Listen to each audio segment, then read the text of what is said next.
Ang kahirapan ng buhay ang siyang naghahatid sa atin para dumayo sa ibang bansa at magtrabaho at kahit na tayo ay mapalayo sa ating mga mahal sa buhay. Tunghayan natin ang ating kasaysayan tungkol sa ating mga OFW at mga overseas worker na nanggaling sa iba't ibang panig ng mundo. Samahan niyo ako at pag-aralan natin at damahin natin ang kanilang mga karanasan sa buhay bilang isang OFW.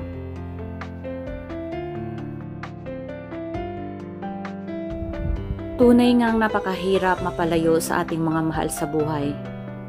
Ngunit minanais ng ating mga puso na mabigyan sila ng magandang kinabukasan.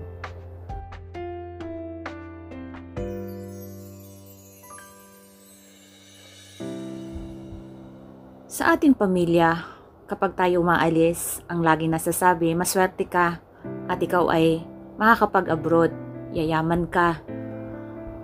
At iyon ay depende sa kapalaran mo kung anong iyong dadalhin. Sa kabila ng lahat ng pagpapakahirap ng ating mga OFW o mga overseas workers sa ibang panig ng mundo, hindi naman lahat ng pagkakataon ay napakasarap.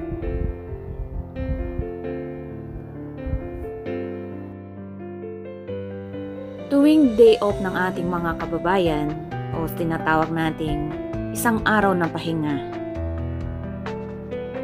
saan mang lugar makikita natin sila.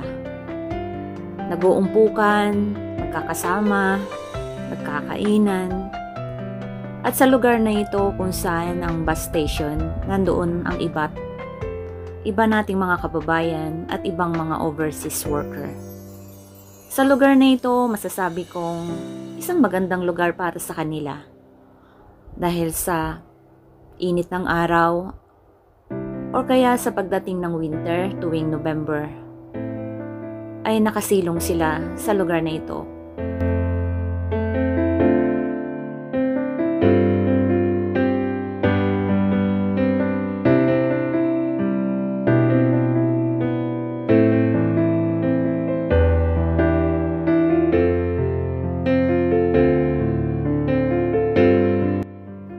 Ang day off ay isang pinakamasayang araw para sa aming mga OFW.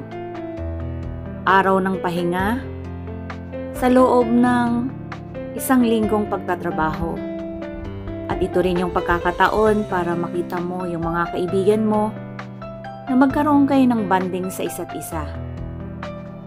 Pumunta sa mga lugar na maganda na katulad nito, mag-selfie, at mag-enjoy lang, kumain, at mag-share ng kani-kanilang mga saloobin.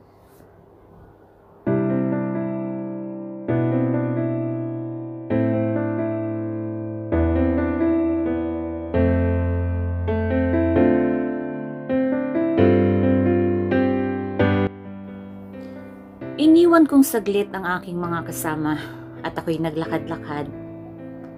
At sa aking paglalakad, nakita ko ang ating mga kababayan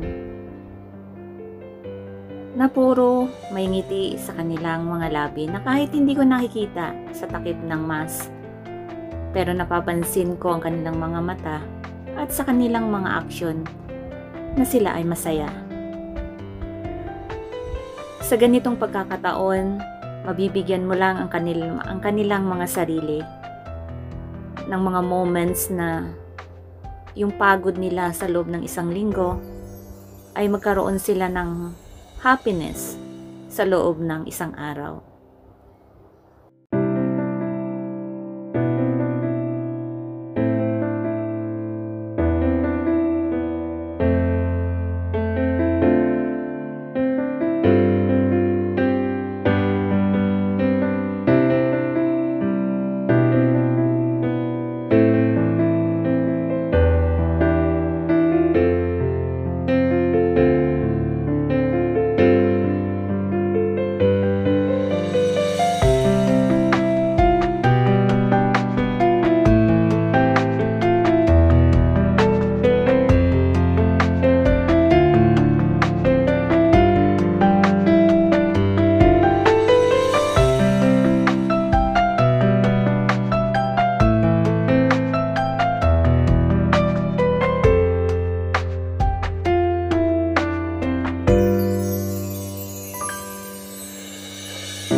ang araw ng day off, ito ang eksena. Eksenang nakaupo sa isang gilid sa ilalim ng araw.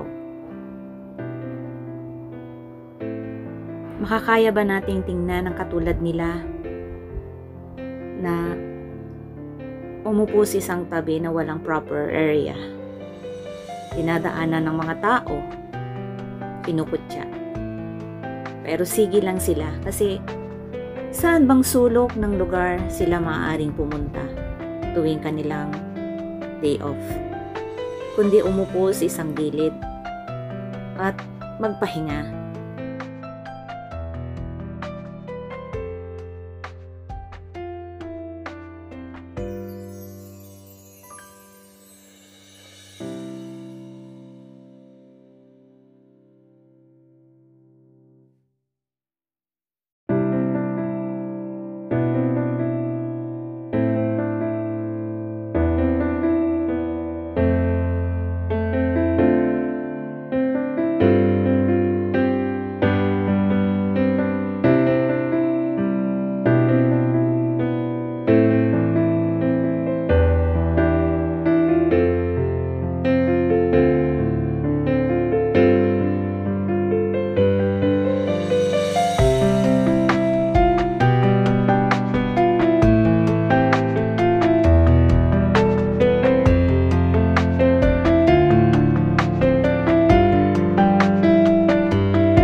Dinala ko ang aking mga kasama dito sa lugar nito. At first time lang daw nilang nakarating dito. Kasi yung isa kong kaibigan ang galing pa sa malayong lugar na kung tatakbuhin ay may 1 oras bago makarating sa Hong Kong side. Yung mga napapansin ninyo dito, ang ilan ay mga OFW yung galing Pinas. Pero most of them from Indonesian.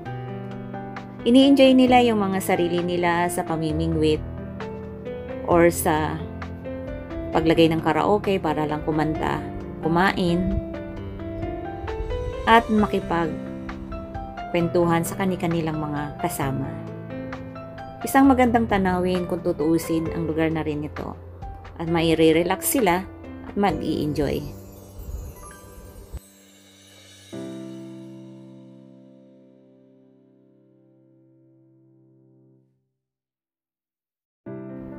At kapag may ulan na hindi sinasadya, ito yung makikita ninyo nagsiksikan para lamang makasilong sa lugar na ito. Isa kasi itong daanan ng highway papuntang Colonside at Central. At sa ilalim ng tulay nito, karamihan kapag weekend or weekdays, maraming mga Chinese people ang nangingisda dito na namimingwit. At ito ay ginagawang tambayan ng ating mga overseas worker sa iba't ibang panig ng mundo.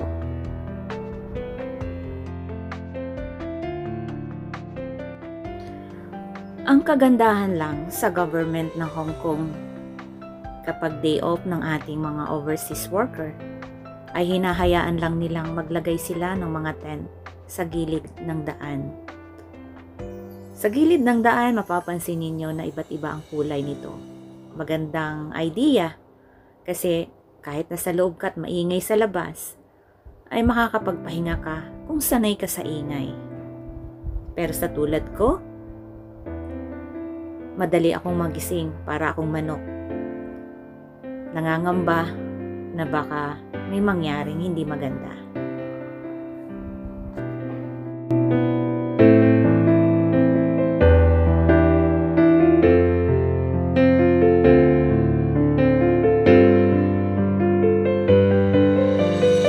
Lugar dito sa Mongkok na kung saan dinadayo ng maraming turista dahil sa pagbili ng mga mumurahing mga damit na wholesale or kaya mga bulaklak.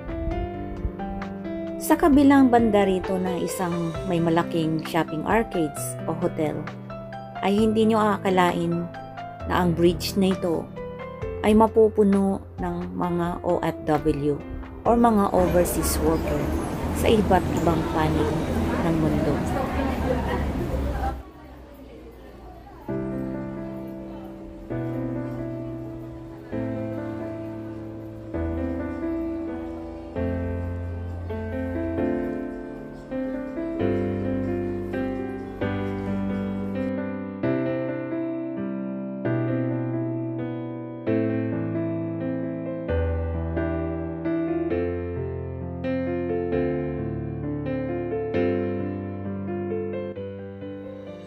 Tunay na ang bridge dito ay malawak at mahaba dahil dinadala ikaw kung saan parte ng lugar. Minsan nagkamali ako ng pasok dito at talagang napakalayo nga naman ang nilakad ko dahil nasa Mongkok Eastern na ako pasakay papuntang Lopo, na ibig sabihin papuntang China.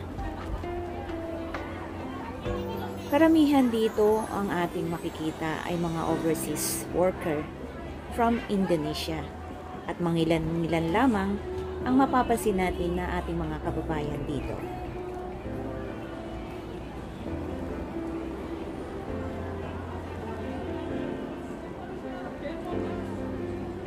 So ibig sabihin, ang lugar na ito ay para lamang sa mga overseas ng Indonesia. Ang lugar na inyong mapapansin na yan ay isang area na kung saan makakabili ka ng wholesale o mga mumurahing mga damit na gusto mong dalhin or bilhin na pasalubong para sa ating mga mahal sa buhay kapag gusto mong umuwi na. Pinapahiwatig lamang na ang lugar na ito ay sobrang naparaming tao na dumadaan sa lugar na ito. At malimit ko rin siyang puntahan at bumili ng mga bagay-bagay na gusto ko para sa aking mga mahal sa buhay.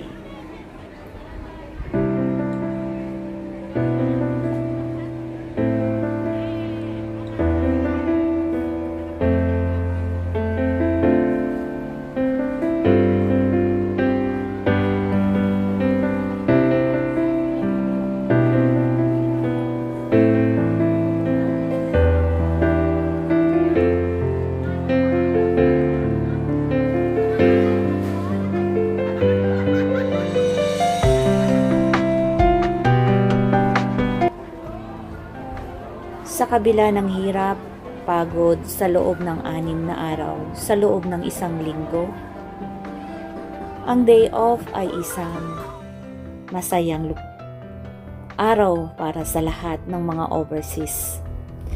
Hindi ko lamang pinakikita ang sarili nating OFW, kundi pinapakita rin dito na ang bawat overseas worker na nanggaling sa iba't ibang panig ng mundo ay iisa ang kapalaran sa bansang kanilang pinipili para magtrabaho.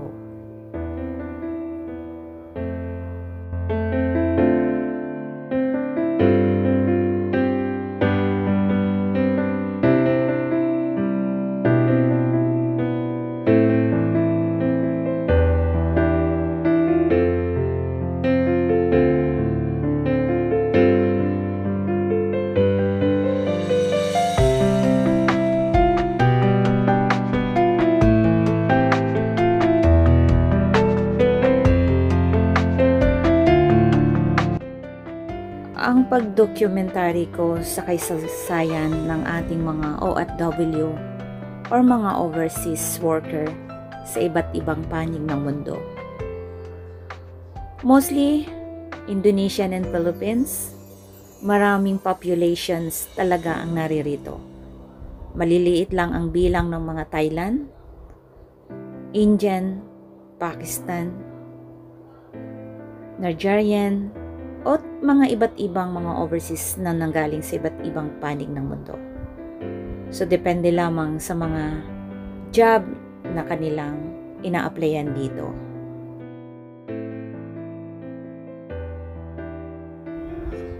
Masaya ang bawat isa sa araw ng pahinga.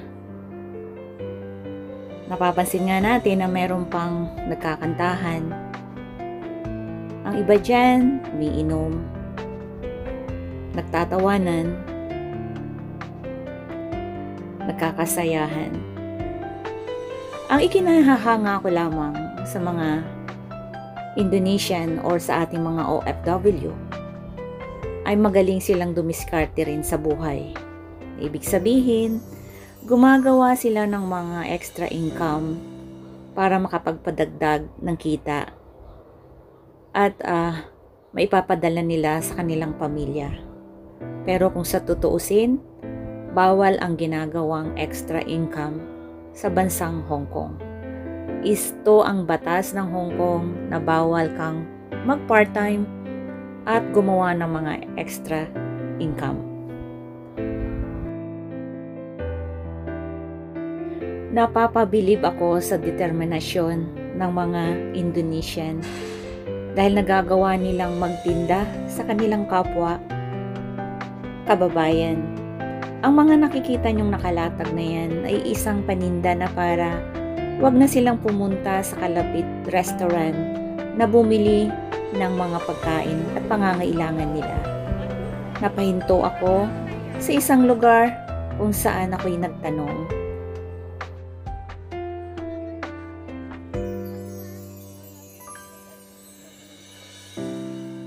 Just looking. Oh, this Indonesian food. Oh, because I don't want to eat chili. Oh, Indonesian food. This is so many. Very nice. Yeah. No, not spicy. This sweet and spicy. Chili. Yeah. Okay. How long you stay here? Me, maybe 1 year only. This is your business? Masaya akong iniwan ko siya na makipag-usap sa kanya na may ngiti sa labi. At masayang-masaya ako sa mga nakikita ko na mga friendly ang ating mga overseas workers from other countries. They are friendlies and most of the time you can see them, they're smiling on their face. Masaya ako na nakikitang masaya sila sa mga oras na ganito ang araw ng day off nila.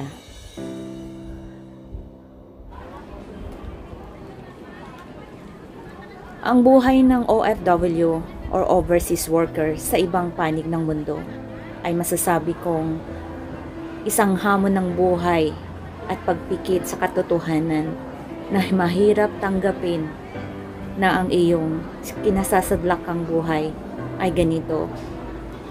Kung masasabi nga lang natin na ang day off ay masaya, sana masaya rin sila sa kanilang buhay bilang isang empleyado or pakikisama sa kanilang mga employer. Sana ganun lang simple ang buhay. Naranasan kong maging isang OFW sa loob ng maraming panahon. At ang ganitong kalagayan o tagpo ay hindi ko nararanasan. Isang masasabi kong ang karanasan ko bilang OFW ay isang matagumpay.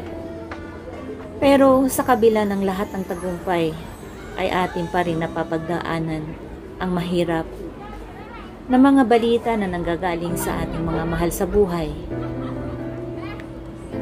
Ngunit wala tayong magagawa kundi ang alalayan at sila'y iligtas anumang kapahamakan. Ang bawat pamilya ng ating mga OFW ay mahal na mahal natin sila. Tayong mga OFW, naghihirap para sa kanila. At sana yung paghihirap na ito ay makita nila, maranasan nila, maramdaman nila ang paghihirap na ito'y isinasaalang-alang ang sariling buhay para lamang mabigyan sila ng magandang kinabukasan. Ang aking dokumentary ay naglalaman ng isang OFW at ang pamagat nito ay hinahandog ko para sa inyo. Sana'y magkaroon tayo ng lesson sa mga bagay na pinahahalagahan natin ng bawat OFW sa iba't ibang panig ng bansa o sa panig ng mundo. Na ang buhay hindi madali makipagsapalaran lalo na sa ganitong sitwasyon. Mahalin natin ang bawat isa, lalo na ang ating mga OFW.